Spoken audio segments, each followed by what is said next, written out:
May 30th, 2026, Budapest.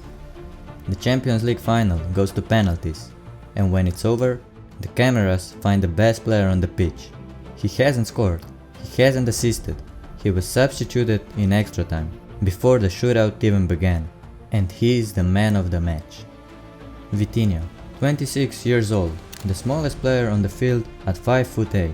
PSG had the ball 75% of the night against Arsenal, and almost all of it ran through him. 3 Portuguese players have ever been named man of the match in a Champions League final. Deco in 2004, Cristiano Ronaldo in 2017, and now Vitinha. The third name in a line that took 22 years to reach him. It is PSG's second European Cup in a row, and the first time most people watching will have stopped to ask who exactly he is. So here's the strange part. You know exactly who Ronaldo is. You probably can't picture a single thing Vitinha did in that final. There's a type of footballer the game keeps producing and the public keeps failing to watch. The conductor. The one who stands in the middle of everything and decides the speed of the game. When it slows, when it breaks, where it goes. He rarely scores. He rarely does the thing that ends up on the highlight reel. His work is the pass that sets up the pass that scores. And by the time the ball hits the net, 3 players have touched it and the camera has forgotten him. For a while, football decided this player was finished. The game got faster, more physical, built on pressing and counter-pressing, on athletes who covered ground and won the ball back in 6 seconds. A small playmaker who wins by control instead of force became a luxury nobody could afford. Too slow, too easy to press, a holdover from a calmer era. Pirlo was the last of them, people said. Then Iniesta, then the type was gone. The doubt wasn't stupid, it was the spirit of the age, and it was everywhere. Which leaves a question: if the conductor is extinct, if modern football really did kill him, then what exactly is running the best team in the world? September 2020. A 20-year-old Vitinha arrives at Wolverhampton Wanderers on loan from Porto. Play enough, impress enough, and Wolves can sign him for around £17 million. He plays 711 minutes all season. 1 goal. Wolves don't sign him. The reason is the part that matters. Nuno Espírito Santo, the manager, also Portuguese, wanted him to simplify. Release the ball quicker. Stop holding it in tight areas. Stop doing the difficult thing when the easy thing was on. His former teammate, Marçal, later told L'Équipe that in training Vitinha did extraordinary things, but the coach stayed hard on him, because he wouldn't play the way he was being told to play. The most technically gifted midfielder Wolves had was benched for being too much of a midfielder, for wanting the ball in traffic, for trusting his feet over the percentage pass. The Premier League looked at the conductor and saw a player who needed to keep it simple. That was the era talking, and Vitinha had a choice. He could shrink his game to fit what England wanted, or he could go home and double down on the thing that made him different. He went home. He told Marçal he'd go back to Porto, tear it up, and inside a season be playing for one of the 8 best clubs in Europe. Marçal thought he was crazy.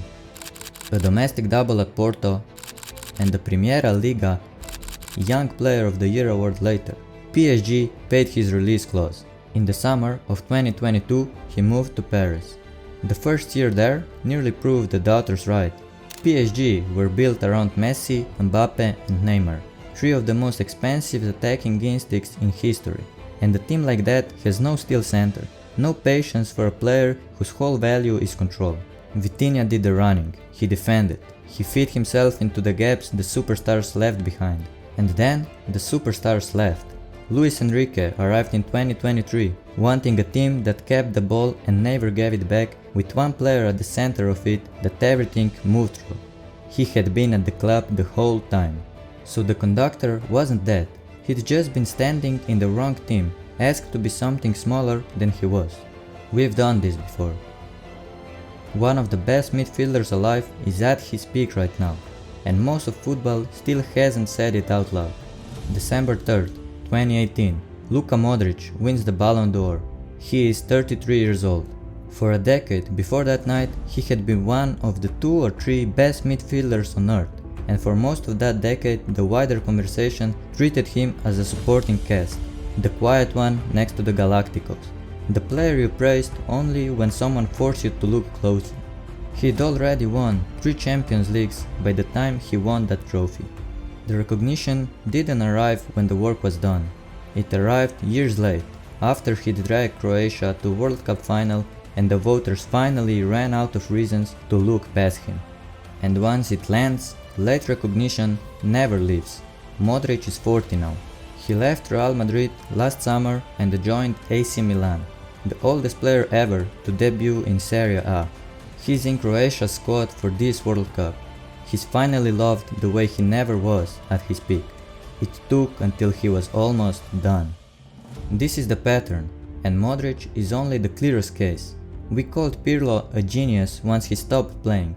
Iniesta finished second in Ballon d'Or voting once and never won it, and we call that a robbery now, comfortably, from the safe distance of a decade. The Maestro is never unseen, he's seen late. Vitinha is living the years before the recognition catches up. The records are already his, the most passes any player has completed in a single Champions League season, past the mark Xavi held for over a decade. Third in the Ballon d'Or last year, behind 2 forwards, the way midfielders almost always finish behind forwards, and the people who watch most closely already know. Luis Enrique calls him the perfect midfielder. Vitinha es único. Él encarna perfectamente lo que necesitamos en un jugador del medio campo. Modric, who knows better than anyone what it is to be seen late, has said he thinks Vitinha is one of the best, if not the best midfielder in the world, excellent on the ball with phenomenal vision. The people inside the game have made their minds up. Everyone else is running a few years behind, the way they always do. It's not that he's invisible, it's that we're slow. When recognition does come for a player like this, it comes at one moment. Not the Tuesday night masterclass that actually wins the title, the trophy. The thing simple enough for everyone to agree on. So everyone saw the trophy, PSG's 2nd European Cup in a row, lifted in Budapest. What nobody counted were the 162 touches that won it, more than any player has had in a Champions League final since they started keeping the record in 2003. 105 minutes of a man asking for the ball in the places everyone else hides from, over and over, until the game bent the way he won it.